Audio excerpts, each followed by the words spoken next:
ውድቀትን መተንበይ ትጀምራለህ። ለራስህ መጥፎ ነብይ ትሆናለህ። ይህ አደገኛው ቀጠና ነው። ሐሳቦችህ በዚህ ቀጠና ውስጥ ብዙ እንዲዘፈቁ ከፈቀድክ ተነስ፣ ተንቀሳቀስ፣ ጀምር ትላለህ። ተደጋጋሚ ታደርጋለህ። የሆነ ነገር ታይና ኦኬ አሁን እንደዚህ አደርጋለሁ ብለህ ትልና ግን አይሆንም። ምንም ብልጭ የሚል ፍንጣቂ እንኳን ነገር የለም። ለምን ይሆን?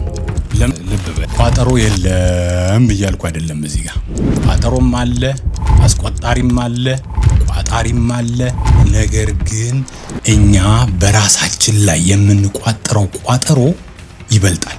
በእርግጥ ይህ ጉዞ ይፈታተናል፣ ፊት ለፊት ይጋፈጣል። እንደሆነ አካል እውነተኛ ሐቀኝነትንም ይጠይቃል። ደግሞ አትርሳ፣ እመን እንጂ አትፍራ ይላል መጽሐፍ።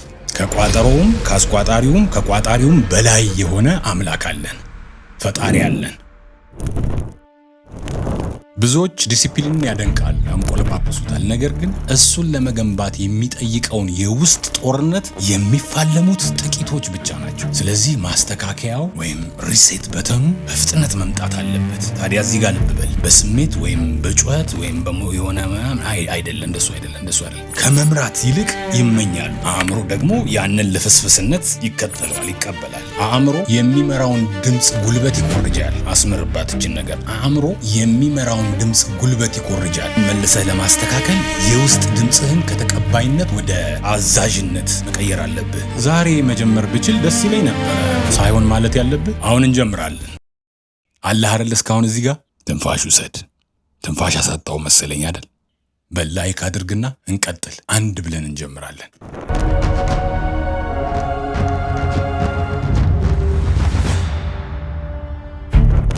ሰላም። እዚህ በመገኘታችሁ በጣም ደስ ብሎኛል። ፈጣሪ ደግሞ ድጋሚ እድል ሰጥቶን ዛሬም በሌላ ርዕስ ተገናኝተናል። እንኳን ደህና መጣችሁ። አንድ ጥያቄ ስቲል ጠይቃችሁ፣ አንድ ነገር እንዲደረግላችሁ፣ አንድ ሰው የሆነ ነገር እንዲያደርግላችሁ ምን ያህል ጊዜ አስገድዳችሁ ታውቃላችሁ? እና አስገድዳችሁ ደግሞ ያንን ነገር ተደርጎላችኋል ወይ አስደርጋችኋል ወይ አስደርገናል? ዛሬ ሌሎችን ስለማስገደድ አይደለም የምናወራው። እንዴት ራሳችንን ማስገደድ ፎርስ ማድረግ ግድ ማለት እንደምንችል እንነጋገራለን። ምክንያቱም ለሁሉም ነገር ወሳኝ ነገር ስለሆነ ነው። ይሄ በጣም ወሳኝ ነገር ነው። ነገሮችን የምታከናውነው ተነሳሽነት ወይም ሞቲቬሽን ሲኖርህ ብቻ ከሆነ የምትመኘውን አይነት ህይወት መቼም ቢሆን ማምጣት አይቻልም። ከባድ ነው። ያንን ህይወት መገንባት አይቻልም።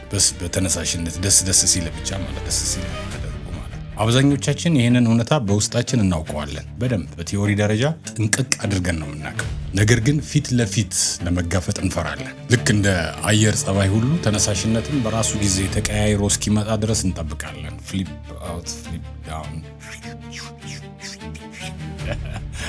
ጉልበት እስኪሰማን፣ ነገሮች በግልጽ እስኪታዩን፣ ክሊር እስኪሆኑልን፣ ወይም ደግሞ ለመጀመር ፍጹም የሆነ ምቹ መደላደል ቅጽበት እስኪመጣ ድረስ እንጠብቃለን። እኛ ግን ያንን ምቹ ጊዜ በምንጠብቅበት ቅጽበት ህልሞቻችን ቀስ እያሉ ማሸለብ፣ መሞት ይጀምራሉ። አንድ ቀን አሳካዋለሁ ብለን ያመንባቸው ግቦች በጥርጣሬ በድክመትና ለነገ በማስተላለፍ ወይም ሄዚቴሽን ሰንሰለት ስር ተቀብረው ይቀራሉ። ከዚያም ዓለምን ወይም አካባቢያችን፣ ሰዎችን፣ የሥራ ፕሮግራማችንን፣ ጭንቀታችንን ወይም ያለፈ ታሪካችንን እንወቅሳለን። ነገር ግን ስሜትና ተነሳሽነት ብቻውን የትም ሊያደርሰን አይችልም የሚለውን ቀላልነት ለመቀበል እንሸሻለን። እውነተኛ ዲሲፕሊን ወይም ራስን መግዛት የሚጀምረው ተነሳሽነትን የመጠበቅ አባዜ ሲሞት ነው። አብዛኛው ሰው ግን ይህንን የመቀየሪያ ነጥብ መቼም ቢሆን አይደርስበት። ብዙዎች ዲሲፕሊን የልዩ ተሰጥኦ፣ የእድለኝነት ወይም የተፈጥሮ የመነቃቃት ውጤት ይመስላቸዋል። ነገር ግን ዲሲፕሊን በተፈጥሮ ከተሰጥኦ ጋር ምንም ግንኙነት የለውም። ሙሉ በሙሉ ፍላጎት በሌለበት ቅጽበት እንኳን እርምጃ ከመውሰድ ጋራ ነው የሚገናኘው። በፍጹም ደስ በማያሰኝ አየር ጸባይ ውስጥ ተነስቶ የሆነ ነገር ማድረግ። ስለ ዲሲፕሊን ስናወራ አትሌቶቻችንን ብንመለከት በፍጹም ደስ ከሚል እንቅልፍ ላይ ተነስቶ በፍጹም ደስ በማይል የአየር ጸባይ ላይ ትሬኒንግ እንደማድረግ። ዲሲፕሊን የሚገነባው ውስጣዊ ተቃውሞ ባለባቸው በዚያ ቀዝቃዛ የፈተና ቅጽበቶች ውስጥ ነው። ጠዋት ከአልጋ መነሳት በማትፈልግበት ጊዜ፣ ልታስወግዳቸው ካንተ ድራሻቸውን ልታጠፋቸው በምትሞክራቸው ከባድ ስራዎች እና አስፈላጊ መሆናቸውን እያወቅ ደጋግመህ በምታፈርሳቸው ቃል ኪዳኖች፣ ለራስ የገባኸውን ቃል ኪዳን ልምዶች ውስጥ፣ በነዛ ልምዶች ውስጥ ነው ዲሲፕሊን የሚፈተነው። አላደርገውም ይህን ነገር ብለህ ሳታደርገው ስትቀር ማለት ነው። ዲሲፕሊን ስሜት አይደለም። ያው በተለያየ ሰዓት ስለ ዲሲፕሊን በጣም ወሳኝ ነው። ብዙ ነገር አውርተናል ሌላ ጊዜ። ዲሲፕሊን ማለት ያ የወሰንከው ውሳኔ ማንነትህ እስኪሆን ድረስ ደጋግመህ የምትወስነው ውሳኔ ነው። ይሄ ዲሲፕሊን ሲባል እኛ የምናውቀው የክፍል የትምህርት ቤተሰብ ስነ ስርዓት ምናምን እሱ አይደለም። እሱኛው ዲሲፕሊን ጨዋነት ምናምን እሱኛው አይደለም። እሱ መልካም ነው። ጨዋነት በጣም መልካም ነገር ነው። ስለ ጨዋነት ዲሲፕሊን አይደለም፣ ስለ ጨዋነት ስነ ስርዓት አይደለም የምናወራው ያለን ዲሲፕሊን። አሁን እኛ የምናወራው ያለነው ዲሲፕሊን የወሰንከው ውሳኔ ማንነትህ እስኪሆን ድረስ ደጋግመህ የምትወስነው ውሳኔ ነው። ውስጣዊ ስሜትህ ከምታደርገው ድርጊት ጋራ መስማማት የለበትም። አይስማሙም፣ በፍጹም ተስማምተውም አያውቁም፣ ወደፊትም አይስማሙም። እውነተኛ ነፃነት የሚጀምረው እዚያ ጋር ከስሜትህ ፈቃድ መጠየቅ እንደማያስፈልግህ ስትረዳ ማለት ነው። የዛ ሰዓት ህይወትህ ወዲያውኑ ይቀየራል ብሎ ያው አይቀየርም፣ ግን የሆነ ነገር ይሰማሃል የተቀየረ እንደሆነ። ይሄን ማድረግ አልችልም ነበር አሁን በየቦታው ስሜትህን ተከተል፣ ልብህ የሚልህን ስማ፣ ነገሮች ትክክል እንደሆኑ እስኪሰማ ጠብቅ የሚሉ መልእክቶች የሚሉ የተለያዩ ንግግሮች በተለያየ መልክ ላያችን ላይ እንደ ጎርፍ ይመጡብናል። ነገር ግን እውነታው ከዚያ በጣም የጠነከረ ከዚያ በጣም የተለየ ነው። ስሜትህ በፍጹም ሊታመን የሚችል ነገር አይደለም። ስሜትህ በእንቅልፍ ጥራት፣ በጭንቀትህ፣ በአየሩ ጸባይ፣ በሰዎች አስተያየት፣ በትርፍ ወሬዎች ማለት አሉባልታዎች፣ በትውስታዎችህና በፍርሃቶችህ ምክንያት በየደቂቃው ይዋዥቃል። ስሜት እንደዛ ነው። መዋዠቅ ነው ስራው። አሁን ከላይ በጠቀስናቸው ነገሮች እና እሱ በዋዠቀ ቁጥር እሱን ተከትለህን እንዴት ነው የሚሆነው? ህይወትህ በስሜት የሚመራ ከሆነ ዛሬ ያለ ነገ የማይኖር የማይረጋጋ ሰው ትሆናለህ። አለመረጋጋትና ውዥንብር ደግሞ የማንኛውም ህልም የማንኛውም ቪዥን ጠላት ነው። አንተ የሚያስፈልግህ ስሜት ወይም ሞቲቬሽን መነሳሳት ምናምን አይደለም። የሚያስፈልግህ የማይናወጥ መርህ ስታንዳርድ ነው። ስታንዳርድ ያለው ነገር በቃ ደረጃ ሊኖረው ይገባል፣ መለኪያ። የዲሲፕሊን ዋናው ኮር ልቡም ይሄው ነው። መርሆች አይዋዥቁም። መርሆች ድርድር አያውቁም። መርሆች አንተ መድከምህን፣ መጨነቅህን፣ መሰልቸትህን ወይም ተነሳሽነት ማጣትህን ግምት ውስጥ አያስገቡ። ደንታም የላቸውም ስላንተ መሰልቸት፣ ጨነቅ፣ ስላንተ መድከም ወይም ተነሳሽነት ማጣት በፍጹም እነዛን ነገሮች ግምት ውስጥ አያስገቡም። ልክ መርህ እንደ ግራቪቲ ማለት ነው። ግራቪቲ አንተ ደስ አለህ አላለ አለ። የትም አገር ብትሄድ አለ፣ ብትነሳ ብትበርት አለ ግራቪቲ። መርሆችን ከስሜት ውጪ በተናጠል ይቆማል።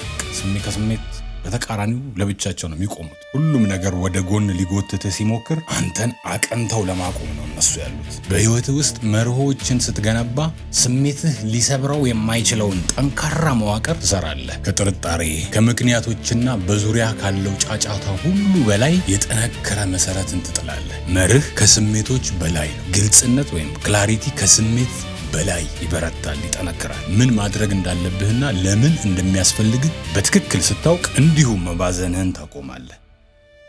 ወጣ እንዳማረላት ሴት ከራስህ ጋር ለመደራደር የምታጠፋውን ጉልበት ትቆጥባለህ። ድርድር አትፈጥርም ከራስህ ጋር። ሰዎች በየቀኑ በጥቂት ደቂቃዎች ውስጥ ሊያልቁ የሚችሉ ስራዎችን ለመወሰን፣ በድጋሚ ለማሰብ፣ ለማዘግየት ወይም ለመተንተን ብቻ ብዙ ሰዓታትን ያባክናሉ። ይህ አሳዛኙ እውነታ ነው። ግልጽነት ግን ያንን መወላወል፣ ያንን ወላዋይነት ያጠፋዋል። ማመንታትን ጸጥ ያደርገዋል፣ ረጭ ያደርገዋል። ዲሲፕሊን ስር መስደድ የሚጀምረው በዚህ ግልጽነት ውስጥ ነው።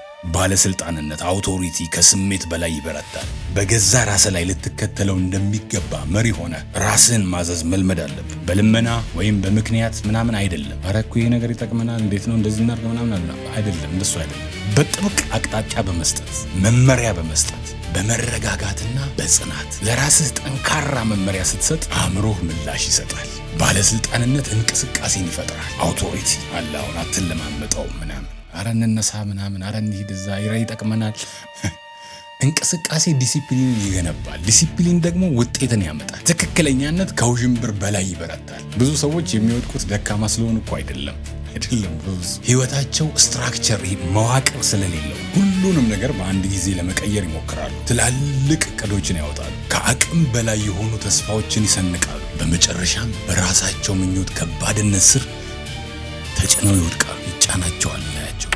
ዲሲፕሊን የሚኖረው ግን በቅንነት በሚደጋገሙ ትናንሽ ትክክለኛ ድርጊቶች ነው። አንድ ስራ፣ አንድ እርምጃ፣ አንድ ግልጽ አቅጣጫ። ትክክለኛነት መረጋጋትንና ወጥነትን ይገነባል። ወጥነት ደግሞ ማንነትን ይገነባል። የሚመጋገቡ የሚተሳሰሩ ነገሮች ናቸው። ጊዜ አጠቃቀም ከምኞት በላይ ይበረታል። በኋላ የሚለው ቃል በሰው ልጅ ቋንቋ ውስጥ ካሉ እጅግ አደገኛ ቃላት አንዱ ነው። በኋላ ህልምን ያጠፋል። ነገ መነቃቃትን ይገድላል። በኋላ በራስ መተማመንን ያቀልጣል። ፈሳሽ ነው የሚያደርግ። በዚህ ዓለም ላይ ከፍ ያሉ ሰዎች አንድ ቀላል እውነትን የተረዱ ናቸው። አሁን ካልሆነ መቼም አይሆንም የሚለውን አሁን እርምጃ መውሰድ። አሁን በተለይም ማድረግ በማትፈልግበት ቅጽበት የዲሲፕሊን መፈንጠሪያ ቦታ እሱ ራሱ ነው። በቃ በማትፈልግበት ሰዓት መፈንጠሪያው ቦታ እሱ። በሚቀጥሉት ደቂቃዎች ውስጥ ዝም ብሎ ጊዜያዊ መነቃቃትን ወይም ስሜትን አታገኝ። ድምፁ ሲያልቅ አብሮ የሚጠፋ ባዶ መነሳሳት አትፈልግ። እሱን በተሳሳተ መንገድም አትረዳው። ያው የምታገኘው መዋቅርን ነው። ግልጽነትን ታገኛለህ። ስትደክም፣ ተነሳሽነት ሲጠፋ፣ ስትጨነቅ፣ ነገሮች ከአቅም በላይ ሲሆኑ ወይም በገዛ ምክንያቶችህ ስትሰለች የምትከተለው እውነተኛ ስርዓት ሲስተም ታገኛለህ። በአንተ ሙድ የማይመራ ተነሳሽነት ሲጠፋ አእምሮህን እንዴት መልሰህ እንደምታስተካከል ሪሴት እንደምታደርግ ትማራለህ። ትኩረትን የሚሰርቀውን ጫጫታ እንዴት እንደምትቀንስ፣ የቀንህን የመጀመሪያ ሰዓት እንዴት በእጅህ እንደምታደርግ የራስህ ኦውን እንደምታደርግ ትረዳለህ። ያ የመጀመሪያ ሰዓት ተከታዮቹን የዕለትህን ክፍሎች በሙሉ ይወስናል። ገና ዝግጁ እንደሆንክ ሳይሰማህ በፊት እንዴት እርምጃ መውሰድ እንደምትችል፣ ጉዞህን የሚያስተጓጉሉትን የስሜት አዙሪቶች እንዴት እንደምትሰብር ታውቃለህ። ድርጊቶችን ወደ አውቶማቲክ ልማድ የሚቀይሩ የዲሲፕሊን መነሻዎችን ዲሲፕሊን ትሪገርስ መፍጠር እንዴት እንደሚቻል ትማራለህ። አካባቢህን እንዴት እንደምትቆጣጠር፣ ደካማ ልምዶችን በጠንካራ ልምዶች እንዴት እንደምትተካ ታያለህ። ሊቆም የማይችል የ72 ሰዓት ቀጣይነት ያለው መነቃቃትን እንደጋልክ፣ ይሄኛው ሞቲቬሽን ሳይሆን ሞመንተም ነው የሚባለው፣ እንዴት መገንባት እንደምትችል ከዲሲፕሊን ጋራ የማይደራደረውን ራሱ ዲሲፕሊንን የሚመስለውን ያንን ጠንካራ ማንነትን ታገኛለህ። በእርግጥ ይህ ጉዞ ይፈታተንሃል፣ ፊት ለፊት ይጋፈጥሃል፣ እንደሆነ አካል እውነተኛ ሐቀኝነትንም ይጠይቃል። ብዙዎች ዲሲፕሊንን ያደንቃሉ፣ ያንቆለጳጵሱታል። ነገር ግን እሱን ለመገንባት የሚጠይቀውን የውስጥ ጦርነት የሚፋለሙት ጥቂቶች ብቻ ናቸው። ትጥቃቸውን ታጥቀው የሰር ብለው ወደ ፍልሚያው የሚገቡት በጣም ጥቂቶች ናቸው። ያንን ጦርነት ታስተውለዋለህ ከገባ በኋላ፣ በመጨረሻም ታሸንፈዋለህ። ምክንያቱም ዲሲፕሊን ማለት ሁል ጊዜ ጠንካራ መሆን ማለት አይደለም። ለገባኸው ቃል ታማኝ መሆን ነው። ኮሚትድ መሆን ነው። ሁል ጊዜ ዝግጁ መሆን መሰማት አይደለም። በነገራችን ላይ አይሰማም በፍጹም እንደሱ። ምንም ቢሰማህም ለመንቀሳቀስ መምረጥ ማለት ነው። ቢሞቅህ ቢበርድህ፣ ብትፈራ ብትደፍር፣ ደስ ቢለህ ደስ ባይልህ መጠበቅ አይደለም፣ መወሰን ነው እንጂ ስለ ተነሳሽነትም አይደለም፣ ስለ ማንነትህ ደግሞ የሚገነባው ሁል ጊዜ ደጋግመህ በምታደርገው ድርጊት ነው። በተለይም ማድረግ በማትፈልግበት ቅጽበት። መልካም፣ አሁን እዚች ጋር ትንፋሽ ውሰድ። ትንፋሽ አሳጣው መሰለኝ አይደል? ለአንድ ደቂቃ፣ ለአንድ አፍታ፣ ሁሉንም ነገር ጸጥ አድርገው ለተወሰነ ደቂቃ። ወደ ኋላ እየጎተተ ያለውን ነገር ምን እንደሆነ አስብ እስኪ። ማዘግየት፣ ድካም፣ ፍርሃት። አሁን ያንን ሁሉ ትተህ አንድ እርምጃ ወደፊት እየተራመድክ ነው። ዲሲፕሊን የሚጀምረው እዚህ ጋራ ነው። የሆነ ቀን ምናምን አይደለም፣ በኋላም አይደለም። አሁን እንጀምር እስቲ። አላህ አይደል እስካሁን እዚህ ጋር በላይክ አድርግና እንቀጥል። አንድ ብለን እንጀምራለን።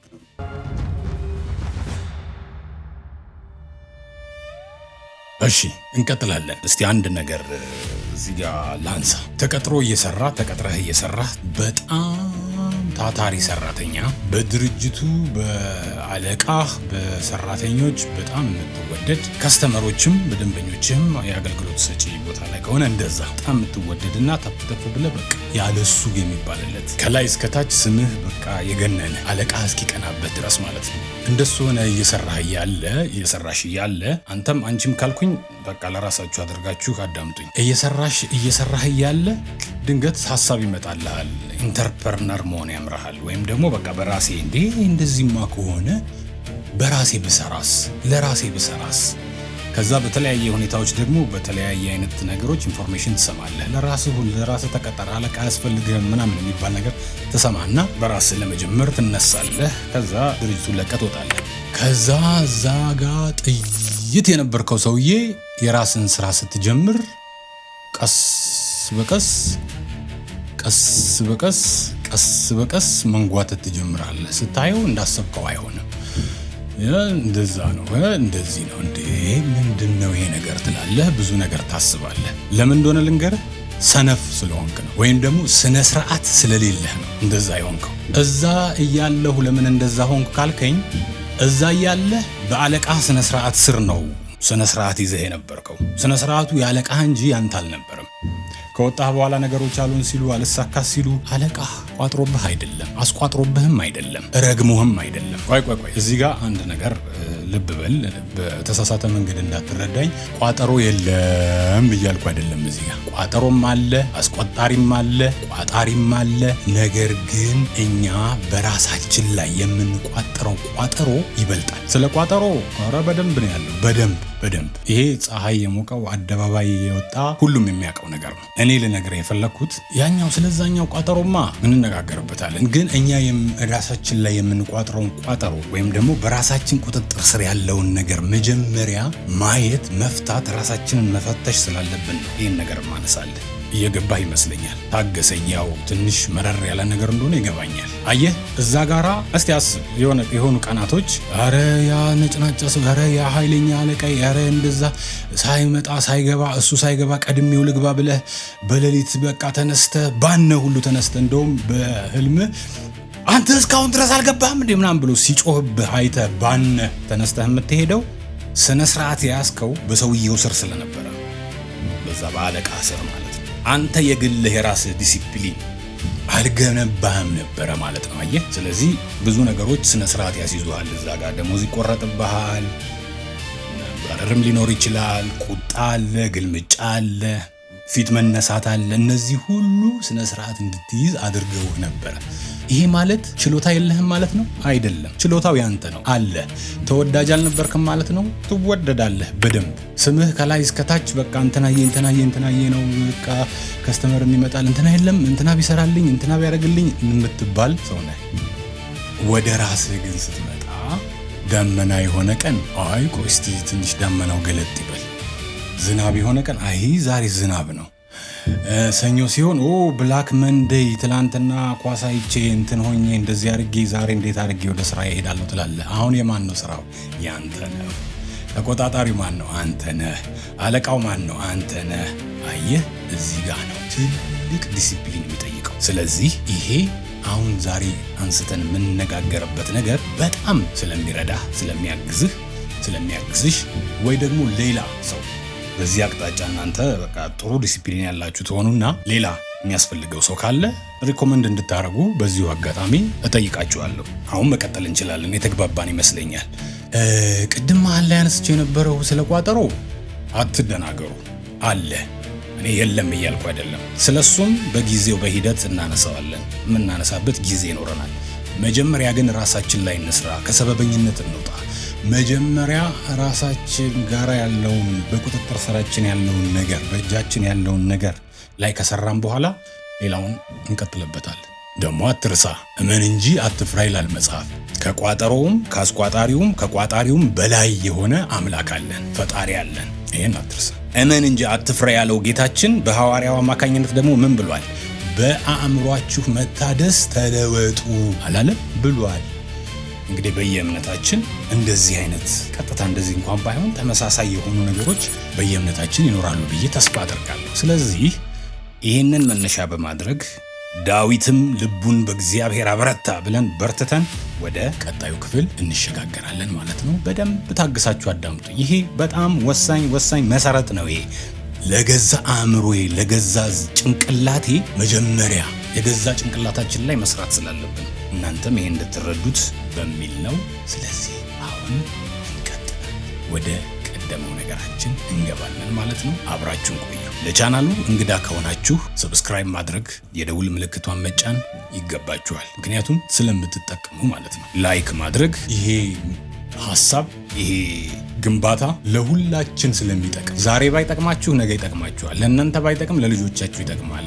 ለአንተ ባይጠቅም ለወንድም ይጠቅማል፣ ለእህትህ ይጠቅማል፣ ለተለያየ ሰው ይጠቅማል፣ ለልጅሽ ይጠቅማል።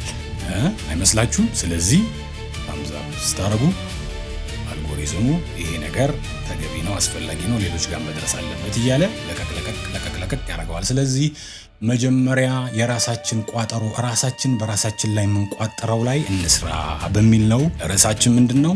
ራስን ማስገደድ። ብዙ ነገሮች አስገድደን ልናቅ እንችላለን። ሰዎችን አስገድደን አሰርተን ልናቅ እንችላለን። ልጆቻችንን አስገድደን አስጠንተን ልናቅ እንችላለን። ዛሬ የምናደርገው ራሳችንን የምናስገድደው ግድ እንለዋለን። ራሳችንን አብራችሁን ቆዩ፣ እንቀጥላለን። እሺ እስካሁን ድረስ የተነጋገርነው እንዳለ ሆኖ አንድ ብለን ጀምርና ተነሳሽነት ሲጠፋ አእምሮህን መልሰህ እንዴት ማስተካከል እንደሚቻል እንነጋገር። የሥራ ተነሳሽነት ወይም ሞቲቬሽን ሲሞት አእምሮ እያንዳንዱ ነገር ካለበት በላይ ማለት ሁኔታው ከሚፈልገው ጫና በላይ የሚከብድና የድብር ቦታ ይሆናል። ምን አእምሯችን ለራስህ እንዲህ ትላለህ፣ ተነስ፣ ተንቀሳቀስ፣ ጀምር ትላለህ። ነገር ግን ትዕዛዞቹ ባዶ ቤት ውስጥ እንዳለ የሽክሽክታ ድምፅ ሆነው ይቀራሉ። ለምን ይሆን? ምንም ለውጥ አያመጡ። ተደጋጋሚ ታደርጋለህ። የሆነ ነገር ታይና ኦኬ አሁን እንደዚህ ያደርጋለሁ ብለህ ትልና ግን አይሆንም። ምንም ብልጭ የሚል ፍንጣቂ እንኳን ነገር የለም። ምንም መነቃቃት የለም። ዓይንህን ከገለጥክበት ቅጽበት ጀምረህ ትከሻ ላይ የሚቀመጥ ከባድ የሆነ ውስጣዊ ተቃውሞ ብቻ ነው የሚሰማህ። በአካል የተቀመጠብህ ነገር የለም ፊዚካሊ፣ ግን ያ ሸክም ይሰማሃል። ለአብዛኞቹ ሰዎች ያ የምርታማነትና የእድገት ጉዞ በጸጥታ ቀስ እያለ የሚፈርስበት ቅጽበት እሱ ነው። ለአብዛኞቻችን ይህ የሚሆነው ተሰጥኦ ስላጣህ አይደለም፣ ፍላጎት ስለሌለህም አይደለም። ነገር ግን ተነሳሽነት በጠፋበት ቅጽበት አእምሮህን እንዴት መልሰህ ማስተካከል ወይም ሪሴት ማድረግ እንዳለብህ ስላልተማርክ ነው። ሪሴት በተኑ የት ጋር እንደሆነ የአእምሮአችን በምን አይነት መንገድ ሪሴት እንደሚደረግ አብዛኛው ሰው ተነሳሽነት ሁሉ ጊዜ አብሮ ሊኖር እንደሚገባ ያስባል። ሁሌ ተነሳሽነት፣ ሁሌ ፋሲካ የለም ይላል የሀገሬ ሰው። ትክክለኛው አስተሳሰብ በራሱ ጊዜ የሚመጣ ይመስለዋል። ራሱ በቃ መሰስ እያለ የሚመጣ ጉልበት ወይም ኃይል በፈለገው ጊዜ ቡልቅ እያለ የሚፈልቅ ይመስለናል። ግቦቻችን ትልቅ እስከሆኑ ድረስ ዲሲፕሊን በቀላሉ የሚመጣ ይመስለናል። ነገር ግን እውነታው የተለየ። የሰው ልጅ አእምሮ ጠዋት ሲነቃ ዝግጁ ሆኖ አይደለም የሚነቃው። ገና ሲነቃ ግራ ተጋብቶ ትኩረቱ ተበታትኖ ተጨንቆ ነው የሚነቃው። በተጨማሪም እኛ ሳናስተውላቸው በሚገቡ በመቶዎች የሚቆጠሩ ውስጣዊና ውጫዊ ምልክቶች ይመራል። የእንቅልፍህ ጥራት፣ በደም ውስጥ ያለው የስኳር መጠን፣ ጭንቀት፣ ትውስታዎች፣ ያለፉ ነገሮች፣ ፍርሃቶች። ዚስ ዴይስ ደግሞ አሁን በዚህ ወቅት ደግሞ የስልካችን ኖቲፊኬሽኖች፣ ማስታወቂያዎች፣ የድሮ ልምዶቻችን፣ የሆነ ልምዶች ይኖሩናል። እነዛ የድሮ ልምዶች፣ አዳዲስ ስጋቶች፣ የአካባቢ ሁኔታ በአእምሮ ላይ ተጽዕኖ ያሳድራል። ተጽዕኖ አለው በአእምሮአችን ላይ። ተነሳሽነት በጣም ደካማና በቀላሉ የሚሰበር ስስ ነገር ነው። ሞቲቬሽን በቀላሉ ይበላሻል። በቀላሉ እንዳልነበረ ይሆናል፣ ዳሜጅ ይሆናል። እሱን መጠበቅ ማለት የአየር ጸባዩ ከእቅድህ ጋራ እንዲስማማ ዝም ብለህ ሰማይ ሰማዩን እያየህ ለጸሎት ሳይሆን ለአየር ጸባዩ እንደመጠበቅ። ለዚህ ነው ቀንህን ጠዋት ስትነቃ በሚሰማህ ስሜት ላይ መመስረት የሌለብህ። የጠዋት መጀመሪያ ሐሳቦች የመጀመሪያ ድርጊቶችህን እንዲወስኑ ከፈቀድክ ቀኑ ሳይጀምር ቁጥጥሩ ከእጅህ ያመልጣል። በቃ ተበልተሃል እዛ ጋር። አእምሮ ምቾትን ይወዳል። በነገራችን ላይ በጣም ምቾት ፈላጊ ነው። የለመደውን ነገርና ቀላሉን መንገድ ነው ሁሌም የሚመርጠው። ምንም ጥረት የማይጠይቀውን ልማድ ይፈልጋል። ስለዚህ ተነሳሽነት ሲጠፋ አእምሮ ቀስ አድርጎ ወደ ትናንሽ ቀላሉ ድርጊቶች ይገፋሃል። ከባድ የሆኑትን እንዳትሾፋቸው ያደርጋል። ስልክህን እንድታይ፣ የሆኑ ነገሮች ነገሮችን እንድታዘገይ፣ ትኩረትህን እንድትበትንና እንድትሸሽ ያደርጋል። ራስን እንዳታዳምጥ ያደርጋል። ነገን እንድትመርጥ ያደርጋል። አይ ነገ አረገዋለሁ ምናምን እንድትል። ይህ የሚሆነው አንተ ደካማ ስለሆንክ አይደለም፣ አእምሮህ የለመደ የሰለጠነበትን ስራ እየሰራ ስለሆነ ነው። እሱ ጉልበትህን ለመቆጠብና ምቾት ከሚነሱ ነገሮች አንተን የመጠበቅ ስራ ነው የያዘው። ወደ ዲሲፕሊን የሚወስደው የመጀመሪያው እርምጃ ይህንን እውነት መረዳት ነው። በነገራችን ላይ ልብ ብለህ አዳምጥ። እዚህ ጋር አእምሮህ ራሱን በራሱ አያስተካክልም። ሐሳቦችህን በራሱ አያደራጅልህም። ሐሳቦችን ያመጣል እንጂ ግልጽነትን፣ ክላሪቲን በወርቅ ሳህን አቅርቦ አይሰጥህም። ያልጋወረጃ ብሎ አይሰጥህም። መውሰድ ያለብህን ያንን ከባዱን ምቾት የሚነሳህን እርምጃ በራሱ ምርጫ አይወስድልህም። አእምሮን መልሶ ማስተካከል፣ ሪሴት ማድረግ በተግባር የሚለምዱት ጥበብ ነው። የሚሰለጥኑበትና ሆነኝ ብለው የሚያደርጉት ጥበብ ነው። አንዴ ይህንን ስትማር ዲሲፕሊን የማያቋርጥ ጦርነት መሆኑ ያበቃል። የብቅንቅ ጨዋታ ይቆማል ማለት ወደ ሆነ ደስ ወደሚያሰኝ ጸጥታ የሰፈነበት የህይወት ሪትም ስልተምት ይቀየራል። ሪትሙ በቃ ደስ የሚል ሲምፎኒ ይሆናል። በጣም ከባድ በሆኑ ቀናት እንኳን ልትመለስበት የምትችለው መሰረት ይሆናል። አእምሮ የሚስተካከለው ያንን ሄዚቴት የማድረግ የማመንታት አዙሪትን በማቋረጥ ነው፣ በመረበሽ ኢንተራፕት በማድረግ። ያ የማመንታት ስሜት አድጎ ትልቅ ማዕበል ከመሆኑ በፊት ሰብረህ መውጣት አለብህ። ተነሳሽነት ሲጠፋ የውስጥ ንግግርህ የሆነ የረገበ ልዝዝ ያለ የደነዘዘና እርግጠኛ ያልሆነ ይሆናል። ራስህን ከመምራት ይልቅ ከራስህ ጋር ክርክር ትገጥማለህ፣ ክርክር ትጀምራለህ። እሰጥ አገባ ውስጥ ትገባለህ። ድርድር ትቀመጣለህ። ለመወሰን ከመነሳት ይልቅ በጠረጴዛ ዙሪያ ተቀምጠህ ትደራደረዋለህ። አንድ ትንሽ እርምጃ ወደፊት ከመራመድ ይልቅ ውድቀትን መተንበይ ትጀምራለህ። ለራስህ መጥፎ ነብይ ትሆናለህ። ይህ አደገኛው ቀጠና ነው። ሐሳቦችህ በዚህ ቀጠና ውስጥ ብዙ እንዲዘፈቁ ከፈቀድክ እርምጃ መውሰድ የማይቻል ይሆንብሃል። ስለዚህ ማስተካከያው ወይም ሪሴት በተኑ በፍጥነት መምጣት አለበት። ታዲያ እዚህ ጋር ልብ በል። በስሜት ወይም በጩኸት ወይም የሆነ አይደለም። እንደሱ አይደለም። በግልጽነት ነው። አውቀው ገብቶ ግልጽነት ጭጋጉን ይገፈዋል ራሱ። ግልጽነት አቅጣጫን ይፈጥራል። ግልጽነት ከፊትህ ያለውን ከባድ ስራ አሳንሶ ያሳይሃል። ትችለዋለህ ይልሃል። ጠዋት ተነሳሽነትን አተህ ስትነቃ አእምሮህ ረጅም ንግግር አይፈልግም። ኢላማ ታርጌት ነው የሚፈልገው። ቀላል ነገር ግን ጽኑ የሆነ ለአእምሮህ ወደዚህ ነው የምንሄደው ብሎ የሚነግረው አንድ ነገር ነው የሚፈልገው። ሰዎች ወደ እንቅስቃሴ የሚያስገባቸውን አንድ ግልጽ ድርጊት ከመምረጥ ይልቅ ዝግጁ ሆነው ወይም ዝግጁነት እንዲሰማቸው በመሞከር በየቀኑ ጠዋት ብዙ ሰዓታትን ያባክናሉ። ዝግጁነት እንዲሰማቸው። ወዳጄ፣ ዝግጁ ሆኖ መንቃት፣ ዝግጁ ሆኖ መሰማት የሚባል ነገር የለም። እሱ ተረት ነው። እንቅስቃሴ ራስህን ዝግጁ እንድታደርግ ያደርግሃል።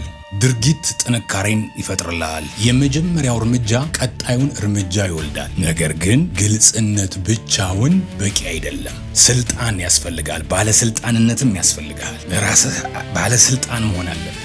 አዛዥ መሆን አለብህ። ሳጅን መሆን አለብህ ለራስህ። ለአእምሮህ እንዴት እንደሚሰማው ከመጠየቅ ይልቅ ምን ማድረግ እንዳለበት የሚነግረው ያ የውስጥ ድምፅ ያስፈልግሃል። አዛዥ የሆነው ድምፅ፣ ኮማንደር የሆነው ድምፅ፣ ያ የኮማንደር ድምፅ። አብዛኞቹ ሰዎች ለራሳቸው የሚናገሩት ክብር እንደሌላቸው ሰው ነው። ማለት የውስጥ ንግግራቸው በማመንታት በተለሳለሰ የሆነ በልስላሴ የተሞላ ከማዘዝ ይልቅ ይጠይቃሉ። ከመምራት ይልቅ ይመኛሉ። አእምሮ ደግሞ ያንን ልፍስፍስነት ይቀበላል። አእምሮ የሚመራውን ድምፅ ጉልበት ይኮርጃል። አስምርባት እችን ነገር። አእምሮ የሚመራውን ድምፅ ጉልበት ይኮርጃል። አእምሮህን መልሰህ ለማስተካከል የውስጥ ድምፅህን ከተቀባይነት ወደ አዛዥነት መቀየር አለብህ። ዛሬ መጀመር ብችል ደስ ይለኝ ነበረ ሳይሆን ማለት ያለብህ አሁን እንጀምራለን ሊሆን ይገባል። ለማድረግ ሞክራለሁ ሳይሆን ማለት ያለብህ ይህ ስራ አሁን ያልቃል። ይህ ስራ አሁን ማለቅ አለበት። ይህ ስራ አሁን ያልቃል ሊሆን ይገባል። ምናልባት በኋላ ላይ ነገ ምናምን ሳይሆን አሁን። ይህ ቃና በጣም ወሳኝ ነው። ባለስልጣንነት ለአእምሮህ የሚከተለውን ጠንካራ ነገር ይሰጠዋል። ከአስተያየት ይልቅ ትዕዛዝ ይሆናል። የውስጥ ድምጽህ ጠንካራ ሲሆን ሐሳቦችህ ይስተካከላሉ፣ ደርዝ ይዛሉ። ሐሳቦችህ ሲስተካከሉ ደግሞ ድርጊቶችህ ይከተላሉ። ቀጣዩ የአእምሮ ማስተካከያ ደረጃ ትክክለኛነት ነው፣ ፐርሲዥን። የተበታተነን አእምሮ በተበታተነ ዕቅድ መልሰህ ማስተካከል አትችልም። ዛሬ ውጤታማ መሆን አለብኝ የሚል ደብዛዛ ምኞት ውጥረትን እንጂ ዲሲፕሊንን አይፈጥርም። በነገራችን ላይ ዲሲፕሊን እያልኩ በእንግሊዝኛው ዲሲፕሊን ነገር ስለሆነ ነው። ስለዚህ ዲሲፕሊን ነው። ውጤታማነት ስራ አይደለም፣ አቅጣጫ እንጂ። አእምሮ ደግሞ ያለ ዝርዝር መረጃ አቅጣጫዎችን በተግባር መተርጎም አይችልም። ዝርዝር መረጃዎችን ብሉፕሪንት ይፈልጋል። ልከኛ ወይም ትክክለኛነት ከአቅም በላይ የሆኑ ትላልቅ ግቦችን ሊለኩ ወደሚችሉ ትናንሽ እርምጃዎች ይቀይራቸዋል፣ ልከኛ ያደርጋቸዋል። ስለዚህ ትክክለኛነት ጭንቀትን ወደ ግልጽነት ይለውጣል። ትክክለኛነት የሚለውን ልከኛ እያላችሁም መስማት ትችላላችሁ። ስለዚህ ትክክለኛነት አእምሮህ ቀጥሎ ምን ማድረግ እንዳለበት በትክክል ይነግረዋል። ያቺ አንዲት መሳሪያ ብቻ ውስጣዊ ተቃውሞን ለመስበር በቂ ናት። ዛሬ ላይ ያለን ሰዎች በምርጫዎች በጣም የተጠለቀለቅን ነን። የተለያዩ አፕሊኬሽኖች፣ ሶሻል ሚዲያዎች፣ ማብቂያ የሌላቸው መዝናኛዎች፣ ማስታወቂያዎች፣ ኖቲፊኬሽኖች፣ የሰዎች አስተያየት፣ ትኩረትን የሚሰርቁ ነገሮች አበዛዛቸው። የምርጫዎች መብዛት መደንዘዝን፣ ፓራሊሲስን ይፈጥራሉ። በጣም ብዙ አማራጭ ሲበዛ ማለት ነው። አይን አዋጅ ይለዋል ያገሬ ሰው። አይን አዋጅ የሆነበትን ሰው ምርጫ ሲበዛ፣ የምርጫዎች መብዛት ሁሉ አማረሽን ገበያ አታውጧት እንደተባለው ሁሉ ነገር ያምራል፣ ሁሉ ነገር ይታያል፣ ሁሉ ነገር አለ፣ ብዙ ምርጫ አለ። ያ መደንዘዝን ይፈጥራል፣ ፓራሊሲስን ይፈጥራል። ትክክለኛነት ግን ምርጫዎችን ለይቶ በማስወገድ መደንዘዝን ያጠፋዋል። አእምሮህን መልሰህ ማስተካከል ከፈለክ ውሳኔዎችን በመዋቅር ተካቸው። በግምት መጓዝን በእቅድ ተካው። ተነሳሽነት በጠፋበት ጊዜ እንኳን፣ ምንም ደስ በማያሰኝ ጊዜ እንኳን ልትከተለው የምትችለውን ወጥ የሆነ ቅደም ተከተል ፍጠር። ከዚያም ጊዜ አጠቃቀሙ ይመጣል።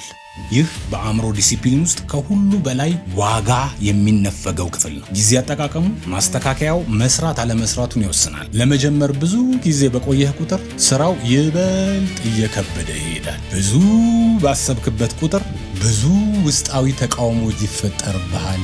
አረ ይሄ ነገር አራት ችሎ አረ እንደዛ እንትና ሰራታ እንትና አንተ ከንትና እንደዚህ በቃ ተቃውሞ።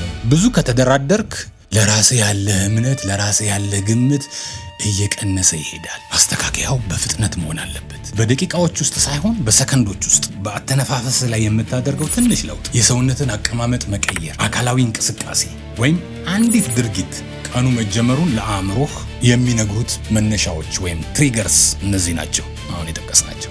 ወዲያውኑ እርምጃ ስትወስድ አእምሮህ አካልህን ይከተላል። እንቅስቃሴ ማመንታትን ያሸንፋል። እንቅስቃሴ ከልክ በላይ ማሰብን ያቋርጣል። ለዚህ ነው በዲሲፕሊናቸው ጠንካራ የሆኑ ሰዎች ዝግጁ መሆን አለመሆናቸውን ለማሰብ ለራሳቸው ጊዜ አይሰጡትም። መጀመሪያ ይንቀሳቀሳሉ፣ ስሜቱ ደግሞ በኋላ ይመጣል። ድርጊት ስሜትን ይቀይራል እንጂ ስሜት ድርጊትን አይቀይርም። እውነተኛ አእምሯዊ ማስተካከያ ትልቅ ጉልበት አይጠይቅም፣ ሐቀኝነትን ነው የሚጠይቀው። ስሜትህ ሊታመን እንደማይችል ለራስህ ግልጽ የመሆን ሐቀኝነት፣ ስሜቴ ነገረኝ ምናምን ከሚል እንትን መውጣት። አእምሮ ለሚዘረጋቸው ወጥመዶች እውነተኛ የመሆን ሐቀኝነት። ማዘግየት፣ ትኩረትን መበታተን፣ ራስን መጠራጠር፣ ከልክ በላይ ማሰብ፣ ምቾትን ከቃል ኪዳን በላይ በመረጥክ ቁጥር ራስህን በትንሹ እንዴት እየከዳህ እንደሆነ የምታይበት ሐቀኝነት። ያ አደርገዋለሁ ብለህ ለራስህ ቃል የገባኸውን ኪዳንህን እያፈረስክ እንደሆነ የምታይበት ሐቀኝነት ያስፈልግሃል እንጂ ያንን ያፈረስኩት እንዲህ ስለሆነ ነው፣ እንትን ሲሆንኩት እንዲህ ስለሆነ ነው፣ እንትን የሆነው እንትን ስለሆነ ነው ካልክ አእምሮ ቢደክም ጭጋጋማ ቢሆንም ባይዘጋጅም እንኳን ዲሲፕሊን ላንተ እንደሚቻል የምታምንበት ሐቀኝነት። አእምሮን መልሰ ማስተካከል ማለት በስሜት ላይ ኃላፊነትን መምረጥ ማለት ነው። በውዥንብር ላይ ግልጽነትን መምረጥ፣ በማዘግየት ላይ አቅጣጫን መምረጥ፣ በስሜት ላይ መርሆችን መምረጥ። መርህ አልባ ከመሆን ይልቅ ባለ መርህ መሆን ማለት ነው። ብዙዎች ይህንን ጥበብ አይለማመዱትም። ምክንያቱም ዲሲፕሊን ትልቅ ግፊት ወይም ኃይል የሚጠይቅ ይመስላቸዋል። ግን አይጠይቅም። አእምሮህን ማስተካከል ማለት ራስህን በኃይል መጫን ማለት አይደለም። እንደሱ አይደለም። ራስህን መምራት ነው። አላርም ሞልተህ ልክ አላርሙ ከጮኸ በኋላ 3 ሰከንድ ካለፈ አለቀልህ። የምትነቃው መቼ እንደሆነ አንተ ታውቃለህ። በጥፋተኝነት ስሜት ወይም በፍርሃት አይደለም ታዲያ፣ በግልጽነት ነው፣ በባለስልጣንነት ነው፣ በትክክለኛነት ወይም በልከኝነት ነው። በተጨማሪም ደግሞ በጊዜ አጠቃቀም። እነዚህ አራቱ መሰረት ሲሆኑ ዲሲፕሊን የምንሮጥለት ነገር መሆኑ ያበቃል። ሁል ጊዜ የምትመለስበት መጠጊያ ይሆናል። ጉዞውን ሙሉ በሙሉ የሚቀይረው ትልቁ ለውጥ ይሄ ነው። ተነሳሽነት ሲሞት ዲሲፕሊን ያላቸው ሰዎች አይወድቁም። አእምሯቸውን አጅስት ያስተካክላሉ፣ ከዚያም ይቀጥላሉ። ይሄ የመጀመሪያው ክፍል ነው። አእምሮን ተነሳሽነት ሲያጣ እንዴት አድርገን ወደ ተነሳሽነቱ እንደምንመልሰው ያየንበት። ሁለተኛውን ክፍል እንቀጥላለን። ስለሚጠቅማችሁ ሁለተኛው ክፍል ተከታትላችሁ አዳምጡት፣ ተመልከቱት፣ አጋሩት፣ ሼር አድርጉት። በሁለተኛው ክፍል ተመልሰን እንገናኛለን። ተመልሳችሁ ነው፣ ተመልሰሽ ነይ፣ ተመልሰና፣ ተመልሳችሁ ነው። ሰላም ብለናል ቤተሰቦቻችን፣ አብራችሁን ስለሆናችሁ አሁንም ደግመን እናመሰግናለን። ቴዴል ቲዩብ ከኛ ጋር ቆይታ እያደረጋችሁ ስለሆነ ደስ ይለናል። እዚች ጋር ቀዩዋ ለኛ ለእናንተ በጣም ወሳኝ ነገር ናት። ቀዩዋን ሰብስክራይብ ተጫኗት። ከአጠገቧ ደውላለች። ደውሏን ከተጫናችሁ ሁሌም የምንለቃቸው ቪዲዮዎች ወደ እናንተ ይደርሳሉ። ተመልሰን እንገናኛለን።